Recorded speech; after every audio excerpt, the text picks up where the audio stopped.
Chapter 6 Pig and Pepper.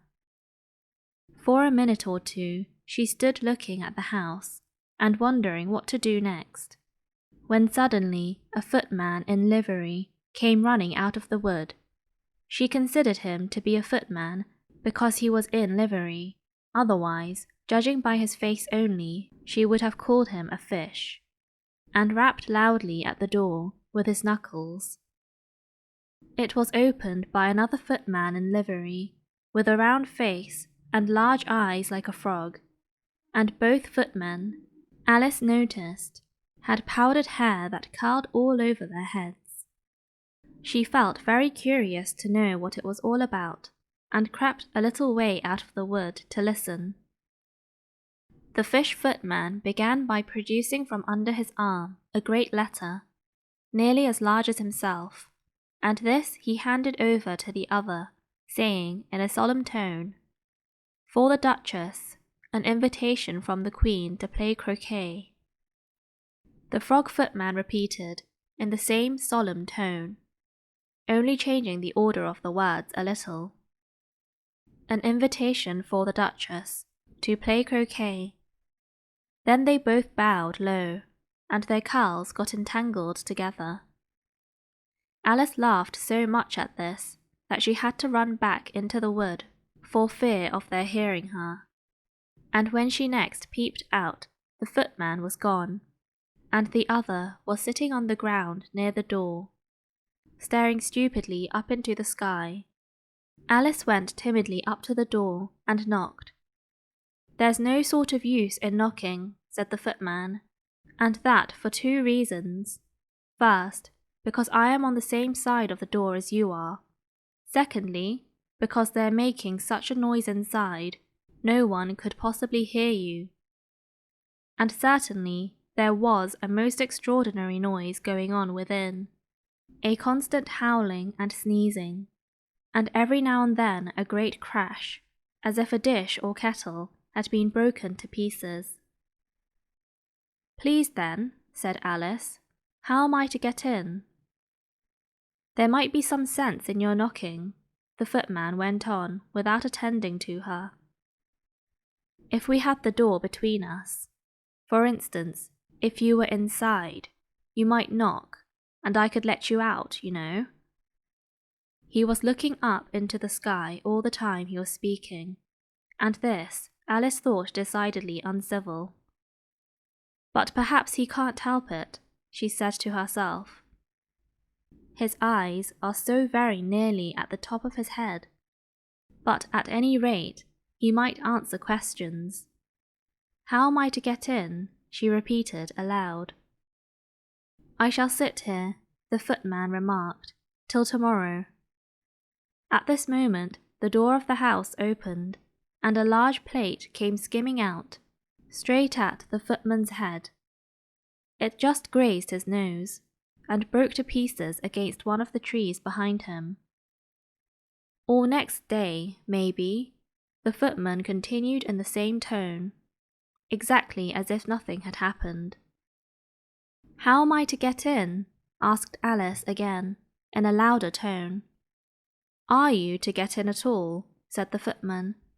"That's the first question, you know." It was, no doubt, only Alice did not like to be told so. "It's really dreadful," she muttered to herself. "The way all the creatures argue. It's enough to drive one crazy." The footman seemed to think this a good opportunity for repeating his remark, with variations. "I shall sit here," he said, "on and off for days and days." "But what am I to do?" said Alice. "Anything you like," said the footman, and began whistling. "Oh, there's no use in talking to him," said Alice desperately. "He's perfectly idiotic." And she opened the door and went in. The door led right into a large kitchen, which was full of smoke from one end to the other. The Duchess was sitting on a three-legged stool in the middle, nursing a baby. The cook was leaning over the fire, stirring a large cauldron which seemed to be full of soup. "There's certainly too much pepper in that soup," Alice said to herself, as well as she could for sneezing. There was certainly too much of it in the air. Even the Duchess sneezed occasionally, and as for the baby, it was sneezing and howling alternately, without a moment's pause. The only things in the kitchen that did not sneeze were the cook and a large cat which was sitting on the hearth and grinning from ear to ear. "Please, would you tell me," said Alice, a little timidly, for she was not quite sure whether it was good manners for her to speak first, "why your cat grins like that?" "It's a Cheshire cat," said the Duchess, "and that's why— Pig!" She said the last word with such sudden violence that Alice quite jumped, but she saw in another moment that it was addressed to the baby and not to her, so she took courage and went on again. "I didn't know that Cheshire cats always grinned. In fact, I didn't know that cats could grin." "They all can," said the Duchess, "and most of 'em do." "I don't know of any that do," Alice said very politely, feeling quite pleased to have got into a conversation. "You don't know much," said the Duchess, "and that's a fact." Alice did not at all like the tone of this remark, and thought it would be as well to introduce some other subject of conversation. While she was trying to fix on one, the cook took the cauldron of soup off the fire, and at once set to work throwing everything within her reach at the Duchess and the baby. The fire irons came first, then followed a shower of saucepans, plates, and dishes. The Duchess took no notice of them, even when they hit her, and the baby was howling so much already that it was quite impossible to say whether the blows hurt it or not. "Oh, please mind what you are doing," cried Alice, jumping up and down in an agony of terror.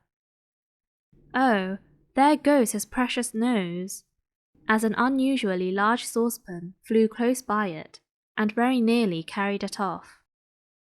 "If everybody minded their own business," the Duchess said in a hoarse growl, "the world would go round a deal faster than it does." "Which would not be an advantage," said Alice, who felt very glad to get an opportunity of showing off a little of her knowledge. "Just think of what work it would make with the day and night. You see, the earth takes 24 hours to turn round on its axis." "Talking of axes," said the Duchess, "chop off her head." Alice glanced rather anxiously at the clock, to see if she meant to take the hint, but the cook was busily stirring the soup, and seemed not to be listening, so she went on again. 24 hours, I think, or is it 12? Oh, don't bother me," said the Duchess. "I never could abide figures." And with that she began nursing her child again, singing a sort of lullaby to it as she did so, and giving it a violent shake at the end of every line. "Speak roughly to your little boy, and beat him when he sneezes. He only does it to annoy, because he knows it teases." Chorus, in which the cook and the baby joined. Wow, wow, wow. While the Duchess sang the second verse of the song, she kept tossing the baby violently up and down, and the poor little thing howled so that Alice could hardly hear the words.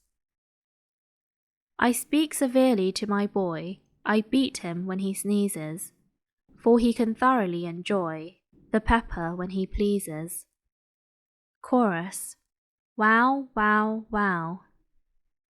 "Here, you may nurse it a bit if you like," the Duchess said to Alice, flinging the baby at her as she spoke. "I must go and get ready to play croquet with the Queen," and she hurried out of the room. The cook threw a frying pan after her as she went out, but it just missed her. Alice caught the baby with some difficulty, as it was a queer-shaped little creature, and held out its arms and legs in all directions, just like a starfish, thought Alice.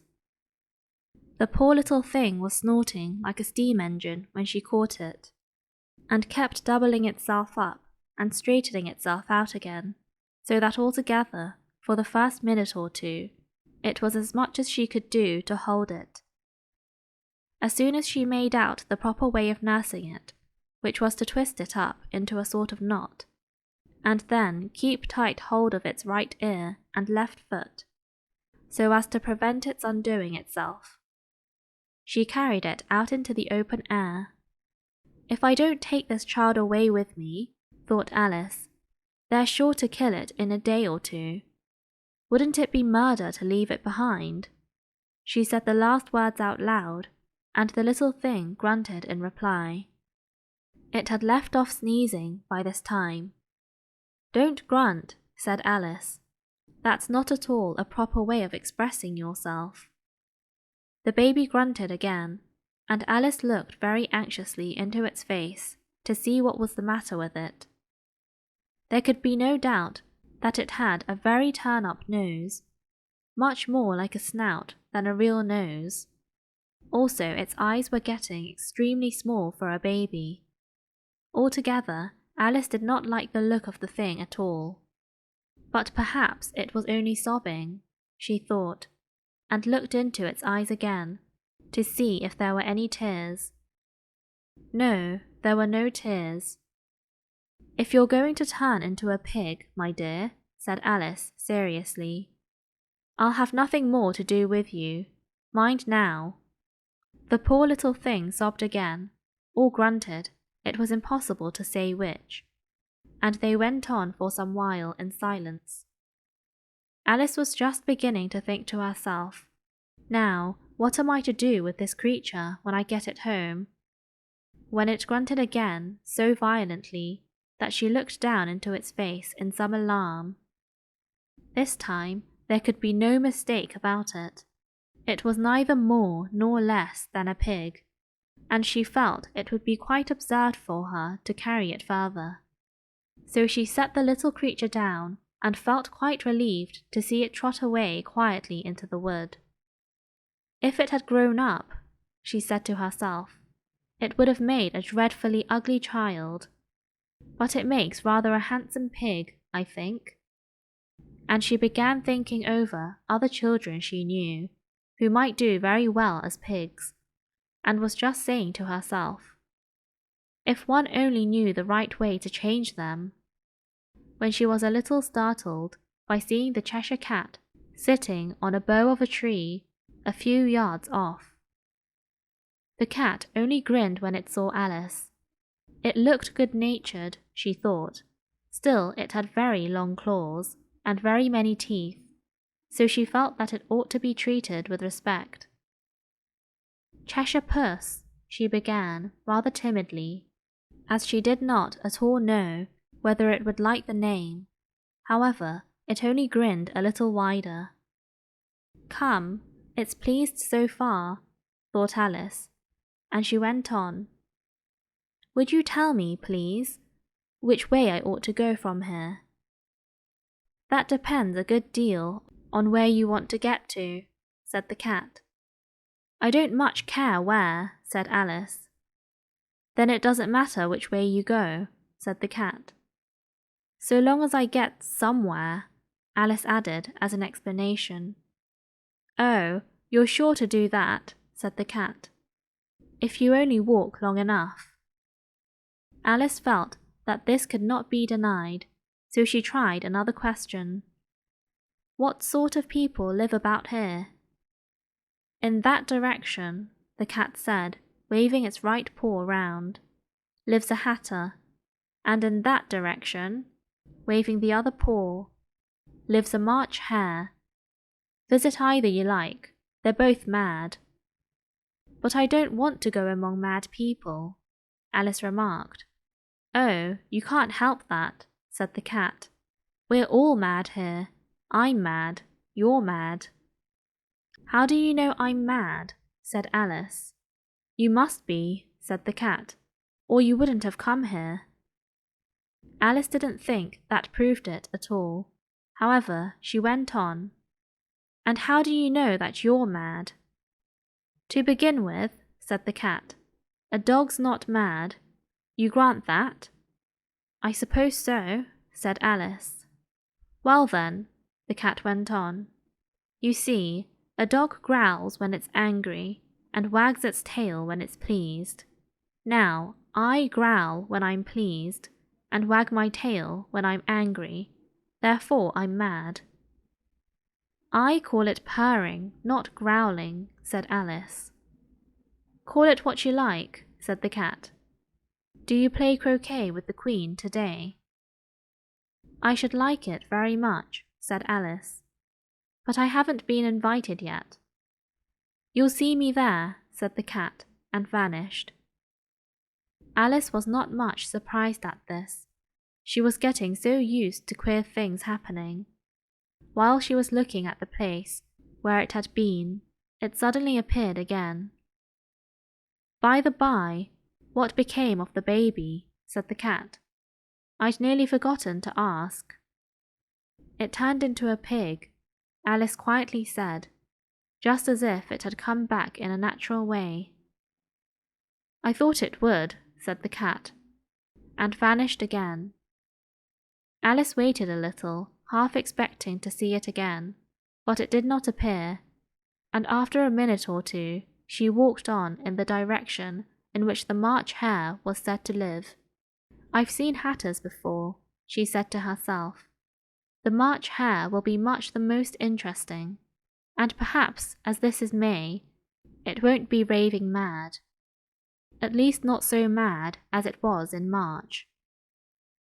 As she said this, she looked up, and there was the cat again, sitting on a branch of a tree.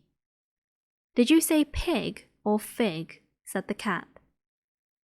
I said pig, replied Alice, and I wish you wouldn't keep appearing and vanishing so suddenly. You make one quite giddy.